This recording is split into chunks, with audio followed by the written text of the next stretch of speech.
Contact. Lordy me. Finally got it back in there and everything hooked up. Kind of like doing surgery on a gnat's ass with a 3/4 inch impact drive.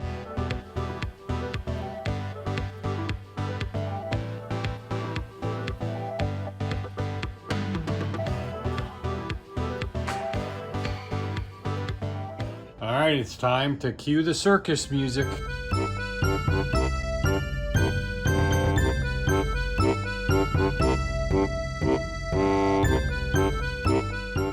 Hey everybody, Tom, Moto-Resto LLC, Braden, Florida. Welcome back. Thanks for watching and thanks for joining. Okay, so we're back on what I'm again affectionately calling the circus bike. And guess what? You saw the last video I did these guys, and they're back in. Now, never mind this crap. That's all. That's destined for the trash or the spare wiring, the extra wiring container, because that's gone. But right now, what we're going to do is try to run it. And first things first, though, I don't have, this has two separate fuel hookups for each, one for each carb, as opposed to a fuel rail, a common fuel rail with just one. I haven't worked out a T or a Y on my auxiliary fuel can, but I know I got one somewhere. So I'll get that here in a minute. I think the first thing we need to do, though, is hook it up to battery power again. And I'll just use my jumper pack for that, like I did before. And we'll crank it over and see if we have spark.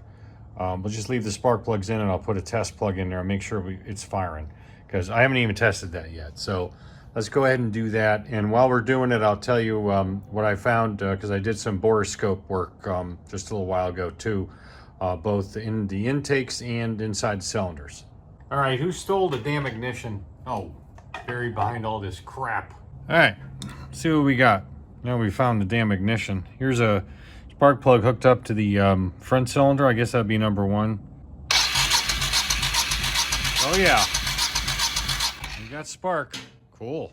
All right, that tells us a lot. I don't know what it tells us, but it tells us a lot. Okay, so we got our auxiliary fuel can and a Y here, or a T, whatever you want to call it.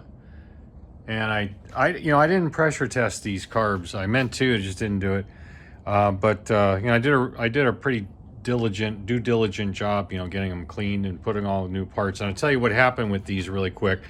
I ended up reusing not only the mains, but I reused the pilots too, and the emulsions. Turns out the emulsion tubes in that kit are not the right ones.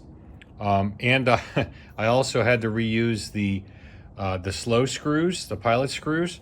They weren't the right one either, the wrong thread. Luckily I saw it, I didn't try to force it in. And so those are fine. I have them backed out the initial opening on an 85, which is 3 turns. But I reused all that stuff because, again, the emulsion tubes were wrong.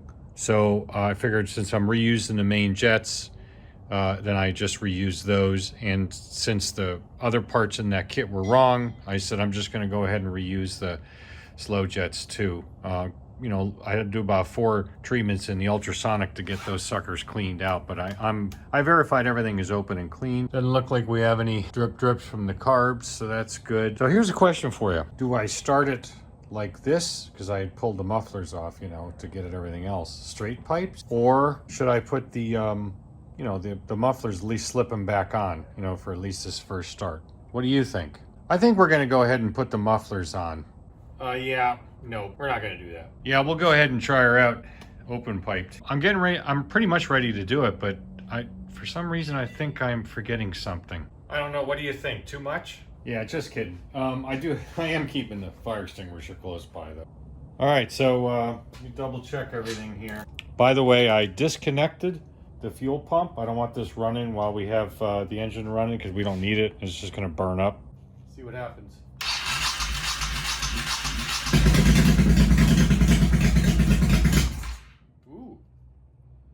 Trying.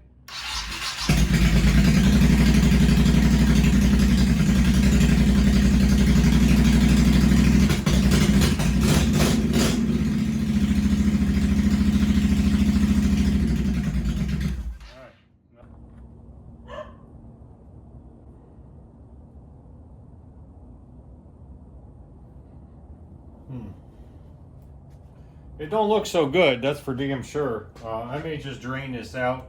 I don't even think I'm going to warm this up. I'm going to go ahead and just do that now. I'm going to drain out whatever's in it, throw something fresh in. I just wanted to see if it would fire. All right, I changed the oil because I don't have a new filter. So I just took the old filter off, drained it out, and put it back on. And, I primed it up. It does start and the oil light goes out. So.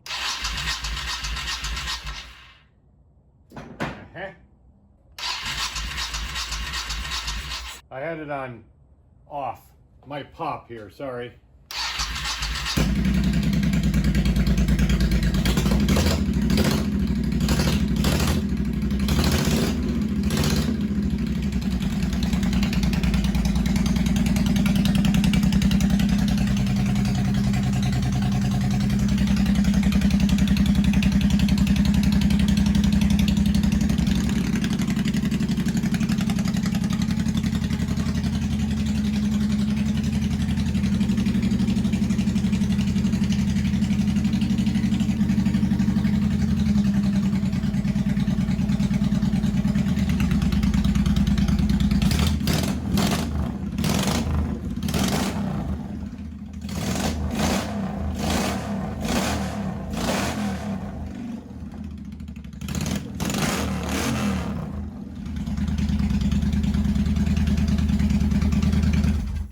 That's not too bad.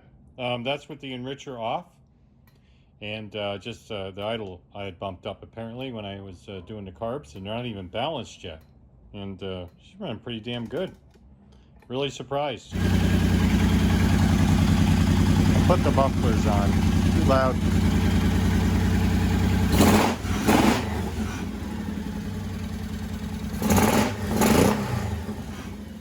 I'd check the coolant level because I don't want to run it too long if it's low on coolant.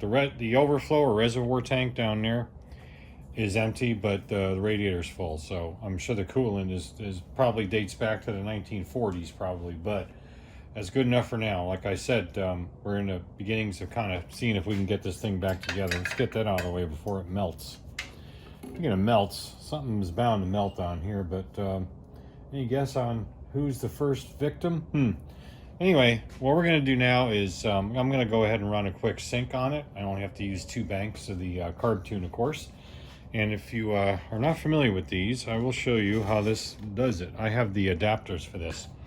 There aren't little nipples, you said nipples, on these carbs, like the carb holders. There's those screws, and there's their, I'm not sure if they're M5 or M6. And they take a little, likewise threaded brass tube that I have in my kit. And then you slip your hoses from your balancer on that. So that's the way you do those. So in other words, it's a female, not a male. And so you make sure you have that doodad and you can do it. So let me get that hooked up. Since it's so easy to do with that screw right there, I showed you when I was doing the carbs. I think we'll just go ahead and get that done, make it run a little bit better. And I'm going to run it a little bit more after that. I'll show you that. And then what we're going to do is, I don't want to get super hot. I just want to get a little warmer. And then we're going to run another compression test on it and do some more, repeat of the bore scope into the cylinders. Because I'm still not 100% convinced that this is a viable engine, but I want to take a look at the numbers and take a look at those pictures. After we run it for a while. There's a sealing washer on these screws, so you transfer the sealing washer over to whatever your tap is, in this case this short brass tube that's got the proper threads at the end of it. Screw is, you can kind of barely see it right there, little shiny thing next to that bolt head. So it's not hard to get at. It's a flat head, so I'll use my favorite screwdriver and we'll get this dialed in, at least closer. I'm not going to worry about it running without the airbox right now because, obviously the airbox would be in a way to do this. So this is as designed as far as testing goes. It's still pretty loud. Let me put my hearing protection back on. We'll fire it back up and dial this in. I really should be doing an engine idle RPM on it, but I don't know. Maybe I will.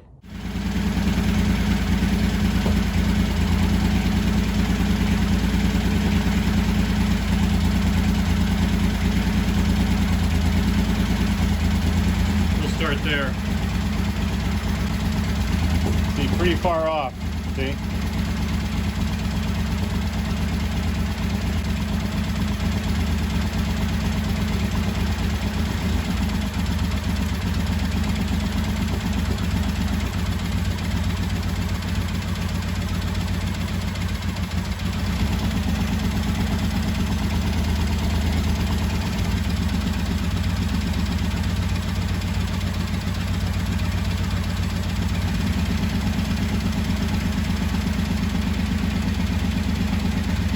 Maybe a little bit more.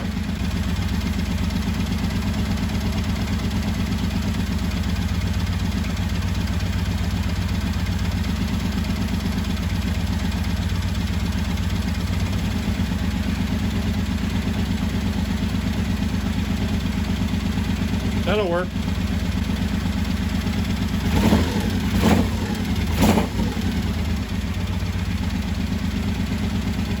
You can see how important balancing is. V-twin, twin cylinder. It's a little less obvious, I think, on a inline 4 or something, because they can be off, like you saw how significant that was. And if you watch the Valkyrie videos, that thing ran actually pretty good. And I think it was number 6 or number 5. They were way off, so, which is typical, you know, if you take carbs apart. But I'm going to do one more test before we shut it down to do a, you know, like I said, bore scope and compression, and maybe even leak down. I'm going to go ahead and check temperatures at the exhaust manifold with my laser temperature and see if they're pretty much equal.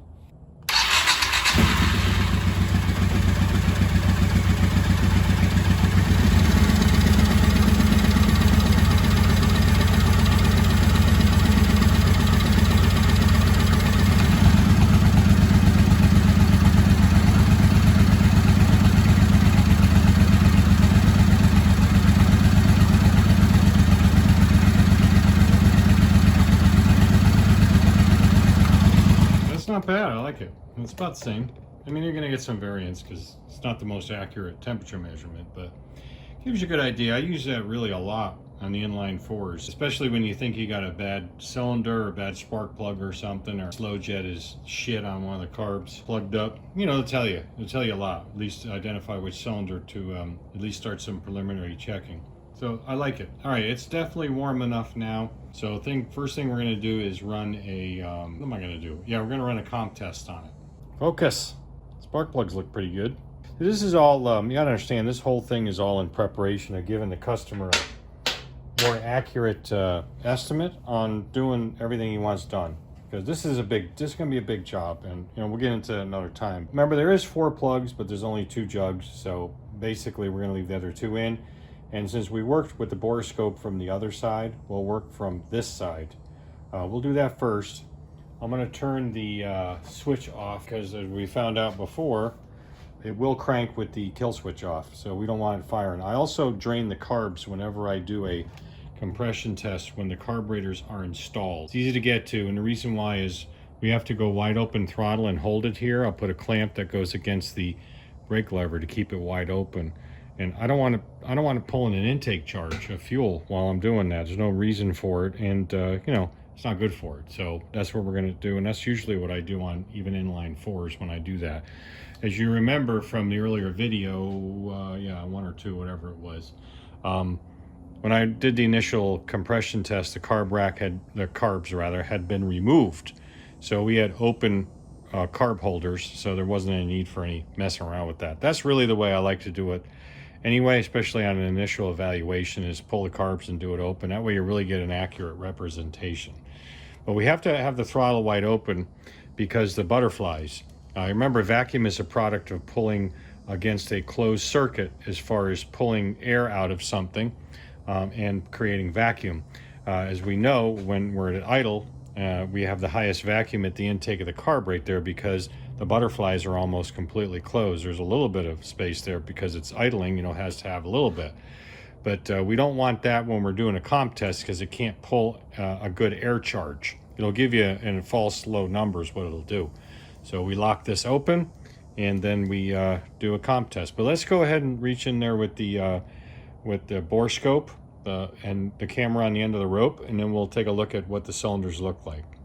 I'm going to do a better job of showing you these because what you do on this is this side of the center button is video and this side is stills, and there's a memory card in this thing. It's pretty cool. It's mounted right there. One of those mini SDs, and luckily I have that little converter. It didn't come with it, not converter, a little adapter for putting it in your... Why are you upside down? Jesus, the bike flipped. Oh, never mind.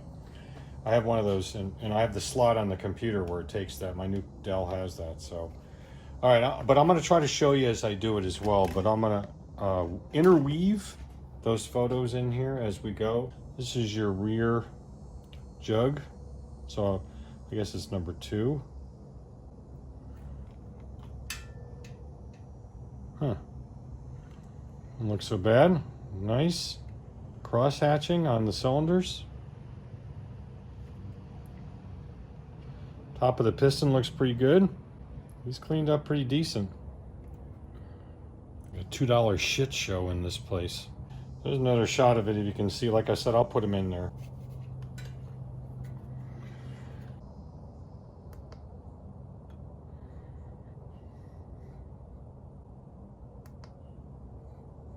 So that's pretty good on that rear. I like the way it looks. It's not cooperating with me too well. I don't know where this, oh, this piston's lower, good. I didn't know where it stopped. I'm not gonna bar it over just for that. Wow, that front one looks really nice. Look at the cross hatching on the cylinders. Top of the piston's not bad. It's cleaned up a little bit because they were pretty gunky. If I can get this thing to cooperate.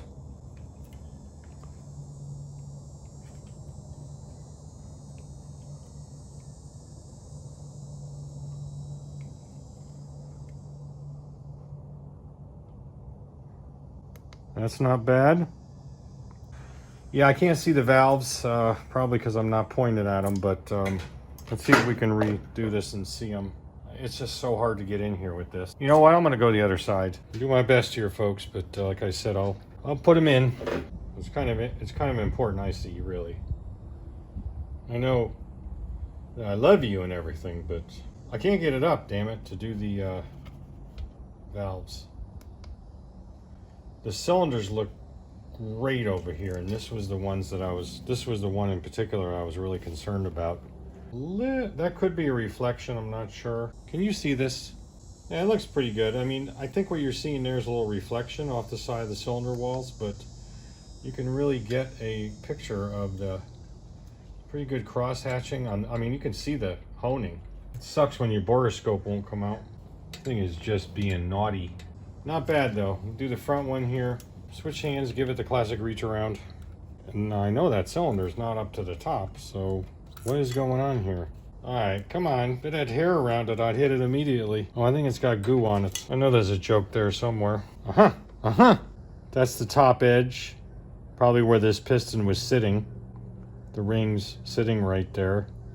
Maybe a little bit right there too. Mark. It could just be, you know, a little bit of corrosion in the very surface, but whether it, there you go, that's a better shot of it.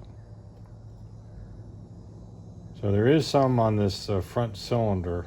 Go this way, and you can see that kind of there too.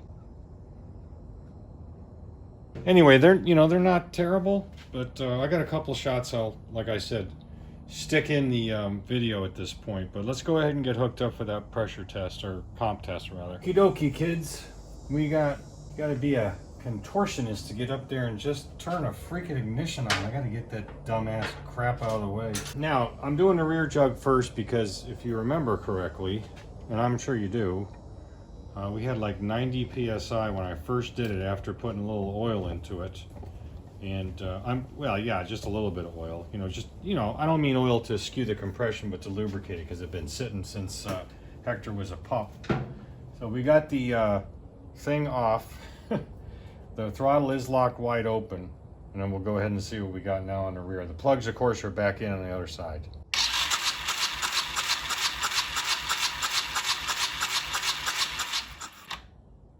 About 142, so that is not too shabby.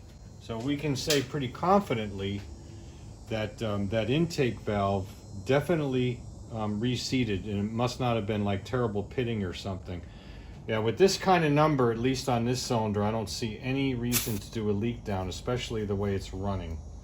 This is more of a comparison. So again, we had 90 and then 130 with a little bit of oil and cranking, and now we got about 142. So that's definitely acceptable for this. Now the thing is, what you want to make sure is on any compression test that you do, that the balance between the cylinders is no different than 10%.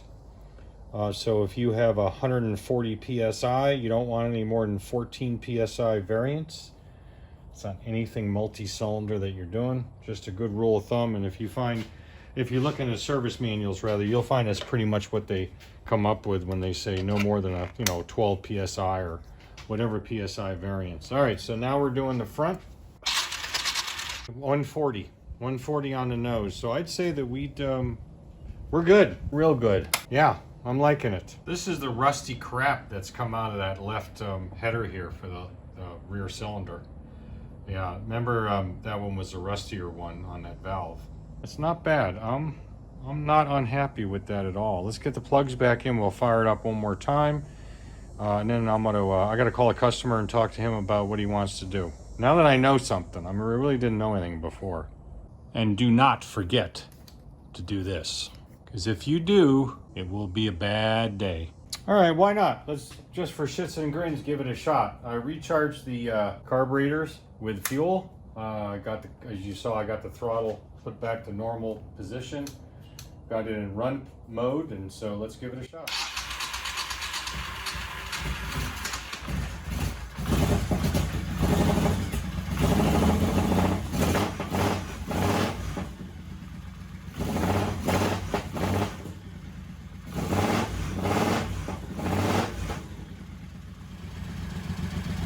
I'm guessing the idle is supposed to be 900, I don't know.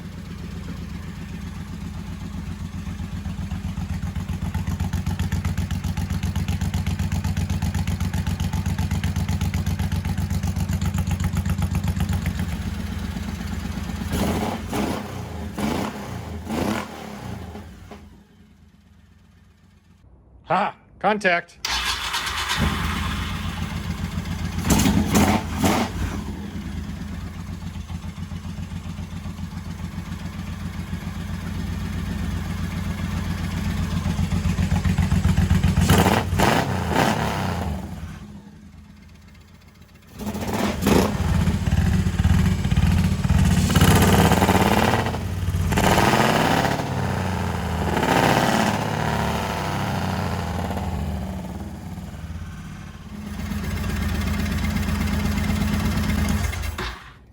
Yeah, so hey, that's it. It's a wrap, as they say in the biz, and it's pretty interesting. Now, I wanted to clarify one thing that I kind of made an error of omission on, and I'm going to kind of interweave again a little bit of that video. When you're doing these carbs and you take the emulsion tube out, if you have a carburetor that there's a straight shot up into the actual bore of the carb, there'll be a jet. Well, it's a needle, really a needle jet is what it is. It's the hole that's a little bit proud of the actual bore that the needle goes in through for the diaphragm, okay? Now, on a carb that they go straight through on, you can generally get those out, and I recommend you do that. On this particular carb, it's at an angle, and some of them are like that. So the bore is like this, and the actual emulsion is at an angle. Those are pressed in. You're not going to be able to get those out. If you have a problem with that, you got to replace the carb body. I know of no way to get those out because you can't get behind it. So I wanted to clarify that because, again, I forgot to mention it, and it's very important because you start blowing air through a carburetor when you're cleaning it. Next thing you know, that thing flies out and wherever you're working, and you got to replace it. So anyway, that's a wrap, as I said before. If you like what you see, definitely think about ringing the bell and subscribing. And I guess one last thing to say is don't just repair, restore. Thanks for watching.